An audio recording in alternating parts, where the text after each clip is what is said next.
battle report where I play my dragon host. I've been trying to play dragons in Warhammer for a while, and I guess I had several choices. I chose the Warriors of Chaos way, which, as you can see, allows me to have one big dragon, plenty of medium-sized dragons, and plenty of little ones with their human retinue. This game is not really competitive. You will see both armies aren't what you would say like creme de la creme, but hope you enjoy. I will also say my opponent is not very experienced in fantasy. He's got a few games under his wings, but he's learning, so bear with us. And straight into the game. My deployment from the left to the right. I've got 5 Dragon Hounds, a Chaos Chariot, a Chimera, another Chaos Chariot, a Gorbist Chariot who is carrying my Exalted Hero BSB. Behind that is a block of 17 Chaos Warriors with a musician. They have shields and hand weapons. Next to the Gorbist Chariot is another Chaos Chariot. And in this image, you can see my dragon with a Chaos Lord on top. And in front of the dragon, 2 buff cannons. That's the idea. Anyway, I've got 4 Dragon Ogres, heavily converted, and far to the right there you get a second unit of Dragon Hounds. My level 2 of Slanesh with Familiar got a Cacophony Choir, Phantasmagoria, and a Hysteric Spell.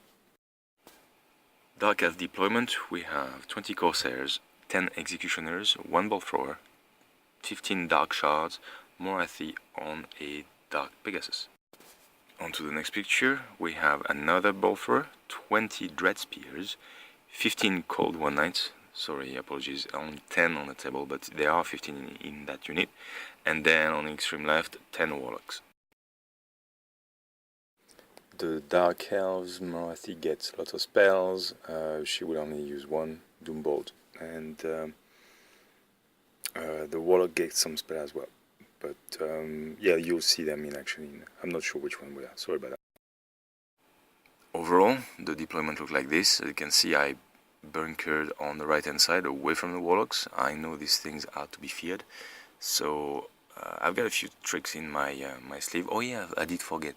I have a Slanesh Sorcerer on a Slanesh Steed who is with the block of Chaos Warriors just at the front between the Chimera and the Dragon there.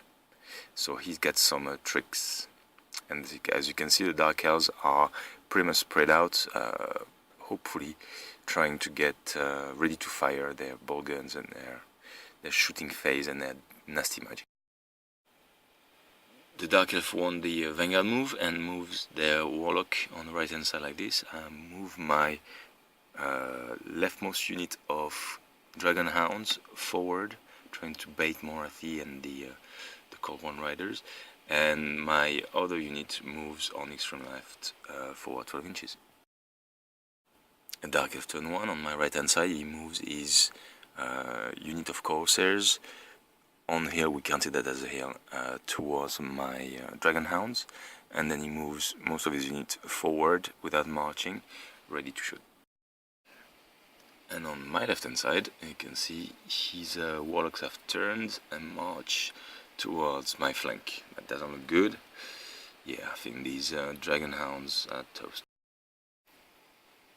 In their magic phase, the Dark Elves and Morathi try to cast a larger version of Doombolt onto the Dragon Hounds, and with 4 dice I dispel it. As you can see, they have got 3 successes, which was irresistible. As I feel, for Lord Tremendous and his meta of dog hater, the Dark Elves here proceed to try to destroy that unit of Dragon Hounds. Although they're not dogs, they pretty much act as such. So yeah, I feel for you, man. So yeah, 2 ball thrower shots, no, 1 ball thrower shot, and then we get 20, what was it? No, 30 dark shard shots at the Dragon Hounds, but poor rolling. he failed. He only killed 2, and because I'm within 18 inches of my general, who is on a large monster, I have leadership and I pass, so the dogs stay there. Dragon Host, turn 1, I move everything forward. It's very clunky. I mean, I don't know this army very well.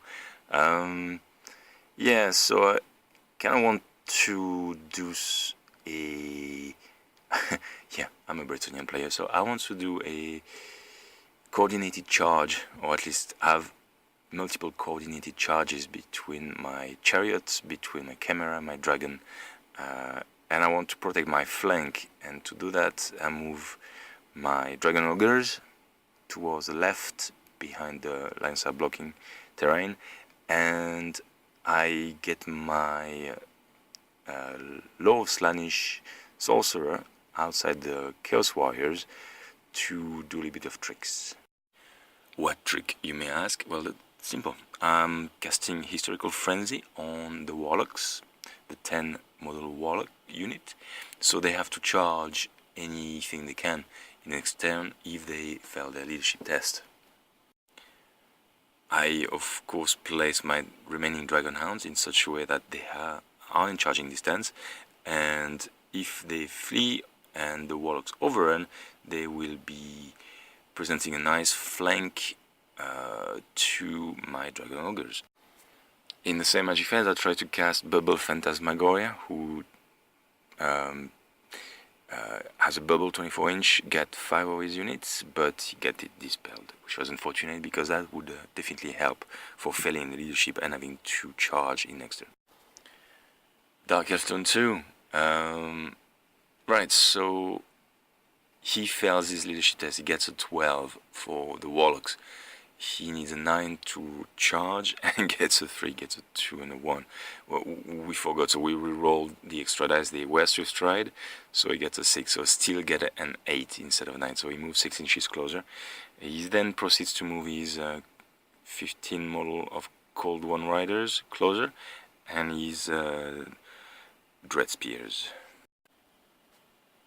On his other side of the table, he moves his unit a bit closer, but not too aggressively. Sorry, I don't have a picture for it, but for Dark Elf turn 2 magic phase, Morathi casts Doombolt on a Dragon Ogre unit. Yeah, she could see one of them, so I use a Dispel Scroll. I want to see what that unit can do, so I need to keep it alive.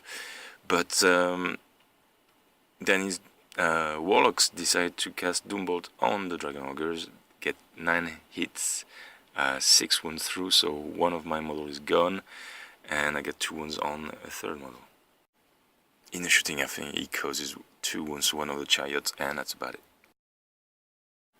Dragon Host turn 2 charges. So the 2 chariots on the right, you can see at the bottom right of the screen there, I wanted them to charge the 10 executioners, and then I wanted to cross the chariot and the Gorbis chariot, which were on just at the center of the screen there, charged the flank of the 20 Corsairs, which they did. So one pair of chariots in, the other pair not, which is a bit of a shame. I then placed the camera and my dragon in between, so the dragon is covered from shooting, the camera is not, but well, yeah, he's from his unit, so preparing for second charge and pretty much reaping his left flank. On my left hand side, I move my sorcerer on the Slanish steed. I march him all the way there, so hopefully get some bubble nastiness with the spells I've got. I move the Dragon Hounds this way, hoping that the Warlocks will have to charge again this time, as the remaining play Historical Frenzy could make them, and then if they overrun, they'll overrun behind my army, which will be kind of cool. I was hesitating, should I charge or try to charge with the Dragon Ogres, but it was a long charge, so I decided to leave them there. And I placed my Warriors of Chaos behind the Dragon Ogres, just in case something nasty happens, and I need to protect the rest of my army. In my magic phase, nothing happens, so on to combat. The Gorbis chariot, who is the BSB, and the chariot cause 11 wounds to the unit of 20 Corsairs in a flank. They cause, I think, 1 wound back, or hardly a wound. Anyway, they break, they run away, they bounce through my other unit of Dragon Hounds, and my Chaos Chariot and my Gorbis Chariot. Sorry for the picture, it's the wrong picture. My Gorbis Chariot pursued as well, so he's on a hill. They both pass their dangerous terrain, well, the mountain or whatever it's called, so it is dangerous terrain. In Dark Elves turn 3, the Warlocks run down the remaining 2 Warhounds and gets closer to the table edge, so the plan worked. He moves forward his unit of Cold Ones. I asked him, why don't you charge? But he had something in plan, so I don't know, he wanted to try something maybe. Anyway, so his unit of Cold One Riders get closer to the Dragon Ogres, and his unit of Dread Spears move backwards to face the Sorcerer. On his left flank, he charges his Executioners into the Dragon with the Chaos Lord. That was a good idea. And then to finish, he decides to charge Morathi into the Chaos Warriors in the gap between the Chaos Warriors and the Dragon Ogres. And the combat goes, so the dragon explodes. I think his Executioners get 2 wounds on my Chaos Lord, but he's got Soul Feeder, he made 4 wounds and he rolls a 6, so he gets a wound back. But the dragon, the Storms, and the Lord just explode that unit.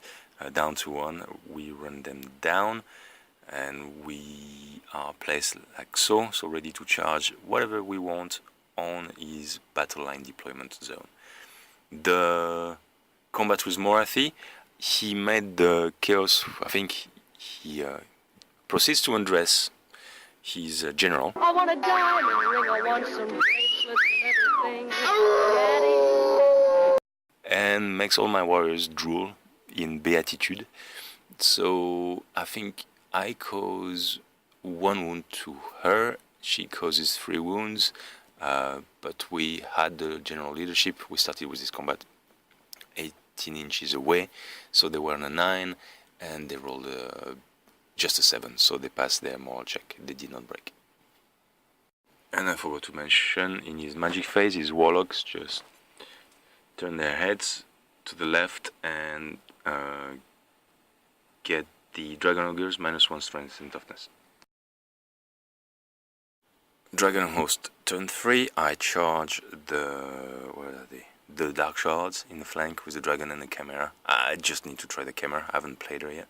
I move my Chariots back towards the battle, and I move the Chariots that fail the charge in the way that I can charge whatever happens with the Cold One Riders, Morathi, and the Warlocks. And I charged the Dragon Ogres into the Cold One Riders, and move my Sorcerer of Slanesh in such a way that it is 12 inches away from most of the units that count. In the Dragon's magic phase, very successful one, I cast Cacophonic Choir Bubble on a 29 on 6 dice. Was very fortunate. So his Cold One Rider, Morathi, the Dark Shards and the Dread Spears all get 2/6 strengths, 2/6 hits, wounds on 4. If there's a wound, they get always strike last, and they get the random movement rule. They all get a wound, so bye always strike first, and Morathi gets a wound for trouble. In combat, the Dragon Ogres don't do very well. They, although I remove the always strike first and the reroll ability of the Cold Riders, there's too many. They have 2 good armor, and the Dragon Ogres have 2 bad armor, so I can stomp anything because they're cavalry.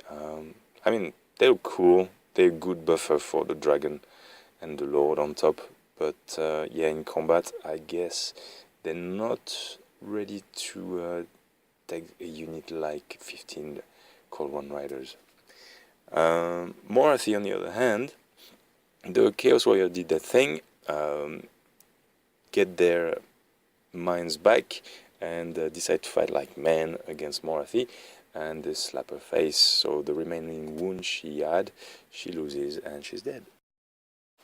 At which point we looked at the table, we looked at the 15 dark shards and the massive 2 gigantic monsters in her flank, and we said, well, yeah. So we stopped the game here, as there was no point to play about from rolling dice, so we spare you the issue. We spared us as well the trouble. So this is how it ends.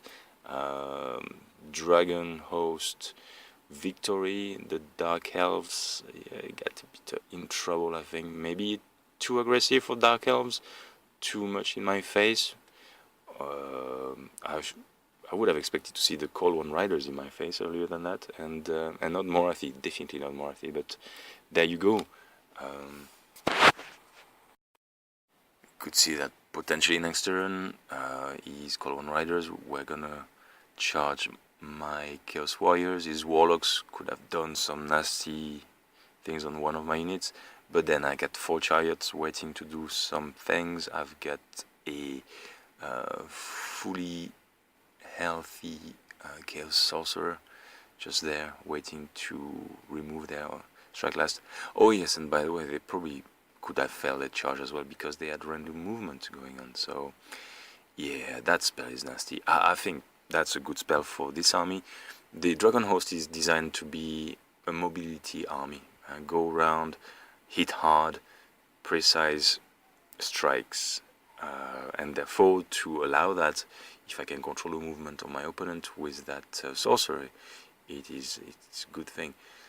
On the other hand, I'm not sure it's the only one mounted like this, so Lookouters could be tough. Yeah, I can put him in a block of warriors, but yeah, I'm not sure how it works. The dragon and the lord on top, yeah, they're tough, but 1 or 2 cannon shots and they're gone. So I think, yeah, I do need my dragon ogres. Maybe I'll keep 4, maybe I'll go down to 3. The idea of 4 is that I've got at least 2 ranks for cannonball, and they each have 4 wounds. So a cannonball or 2 cannonballs will have to go through the unit of dragon ogres before they hit my dragon. So having that in mind, yeah, that's a good thing to do. Yeah, but tell me what you think. As always, your comments are appreciated. I will definitely try this army again. I'm not sure how can I make it more dragony than this. I mean, maybe taking dragons with some riders on top for the chariots. The issue is you need 25% of core, so what you put in there. Chariots is good because I can say, well, these guys come from one of the Chaos Weights and they really like the dragon and they want to worship him and they offer their services, blah blah blah. They are unmarked, so there you go. And so do the Chaos Warrior. They could be servants for the dragon, cleaning his teeth after a meal or 2 of Dark Elves. But yeah, any suggestion welcome, please. Any conversions welcome. I'll try to give a bit more detail on the conversions I made on Dragon Ogres. That dragon itself is pretty awesome. It's not a Games Workshop model, as you can tell, but I think it fits perfectly. And it's a fluff army, so who cares? It's not going to be competitive. I am not going to take that into a serious competition. Or will I?